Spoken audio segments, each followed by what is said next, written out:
People, hope you all are doing well. आज हम लोग बात करेंगे section 13 and section 14 of probation of offenders act के बारे में।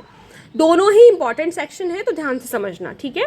प्रोबेशन ऑफिसर्स बताता है सेक्शन 13, यानी कि सेक्शन 13 में ये बताया गया है कि प्रोबेशन ऑफिसर्स कौन होते हैं। So a probation officer under this act shall be a person appointed to be a probation officer by the state government. कोई भी ऐसा पर्सन जो कि as a probation officer appoint किया गया है स्टेट गवर्नमेंट की तरफ से और रिकग्नाइज किया गया है as such by the state government, तो वो प्रोबेशन ऑफिसर होगा। अपॉइंट किया गया है स्टेट गवर्नमेंट की तरफ से और रिकग्नाइज किया गया है तो वो प्रोबेशन ऑफिसर होगा।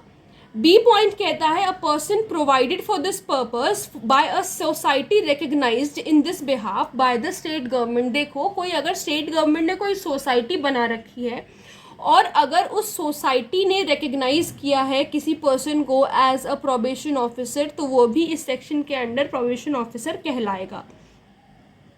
In any exceptional case, any other person who, in the opinion of the court, किसी भी एक्सेप्शनल केस में अगर कोर्ट को ऐसा लगता है कि वो बंदा फिट है to be a probation officer in the special circumstances, कोई स्पेशल सर्कमस्टांसेस है केस के, वहाँ पर अगर कोर्ट को ऐसा लगता है कि उन्हें किसी एक पर्सन को अपॉइंट करना चाहिए एज अ प्रोबेशन ऑफिसर, तो कोर्ट ऐसा करेगी, ठीक है। A court which passes an order under section 4 और the district magistrates of the district in which the offender for the time being resides. अगर कोर्ट जो है सेक्शन 4 के अंडर कोई ऑर्डर पास कर रही है, सेक्शन 4 में हम लोगों ने क्या पढ़ा था, प्रोबेशन ऑफ गुड कंडक्ट, और डिस्ट्रिक्ट मजिस्ट्रेट जो है डिस्ट्रिक्ट के, जहाँ पर वो ऑफेंडर उस टाइम के लिए, वो जितने दिन के लिए उसका बॉन्ड एग्जीक्यूट हुआ है, प्रोबेशन पीरियड जो है उसका 3 साल का प्रोबेशन पीरियड होता है मैक्सिमम, तो 3 साल के लिए अगर वो वहाँ पर रिसाइड कर रहा है, may at any time appoint any probation officer, तो उस 3 साल के अंदर अंदर कभी भी अपॉइंट कर सकते हैं किसी भी प्रोबेशन ऑफिसर को in the place of the person named in the supervision order. हम लोगों ने सेक्शन 4 में सुपरविजन ऑर्डर में भी पढ़ा था, सब सेक्शन 3 में कि सुपरविजन ऑर्डर पास किया जाता है, तो उसकी जगह पर अगर कोई दूसरा प्रोबेशन ऑफिसर वो अपॉइंट करना चाहते हैं तो वो कर सकते हैं, ठीक है। एक एक्सप्लेनेशन है इसमें, इंपॉर्टेंट है, for the purpose of this section a presidency town shall be deemed to be a district. अगर कोई प्रेसिडेंसी टाउन है तो उसको डिस्ट्रिक्ट माना जाएगा इस सेक्शन के लिए। एंड चीफ प्रेसिडेंसी मजिस्ट्रेट, और जो वहाँ के मजिस्ट्रेट होंगे, shall be deemed to be the district magistrate of that district. उनको क्या माना जाएगा, ऐसा डीम्ड है, माना जाएगा कि वो डिस्ट्रिक्ट मजिस्ट्रेट है, ठीक है। फिर उसके बाद सबसेक्शन 3 कहता है probation officer in the exercise of his duties under this act.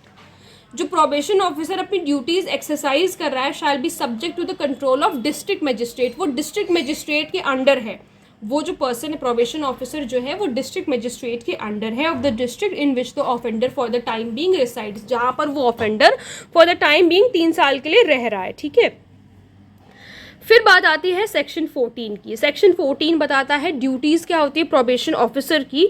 तो probation officer shall subject to such condition and restrictions as may be prescribed. ये सारी ही जो ड्यूटीज़ है प्रोबेशन ऑफिसर की, ये इंपॉर्टेंट है मेंस के लिए।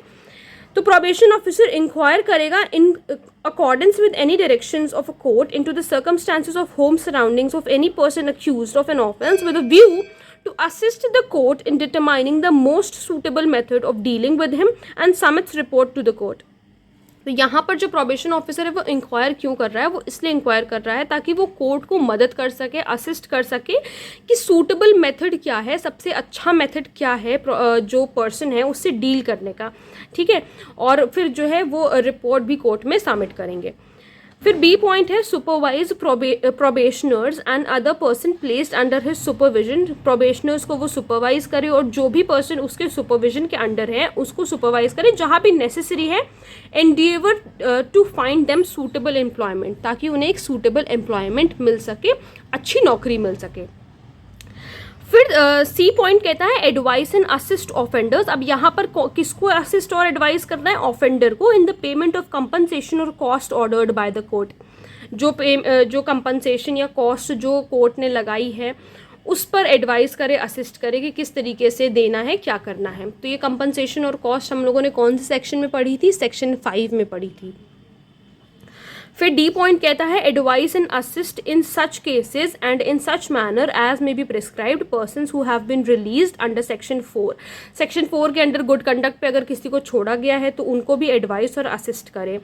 Perform such other duties as may be prescribed, और अगर कोई दूसरी ड्यूटीज़ हैं जो भी बताता है वो सारी ड्यूटीज़ भी प्रोबेशन ऑफिसर एक्सरसाइज कर सकते, परफॉर्म कर सकते। ठीक है, तो आई होप आप लोग को सेक्शन 13 एंड सेक्शन 14 अच्छी तरीके से समझ में आया होगा। अगर कोई प्रॉब्लम है तो please let me know in the comment section, और अगर आप लोग इस टॉपिक पे वीडियो देखना चाहते हैं तो वो भी प्लीज़ मुझे ज़रूर बताइएगा। Thank you so much.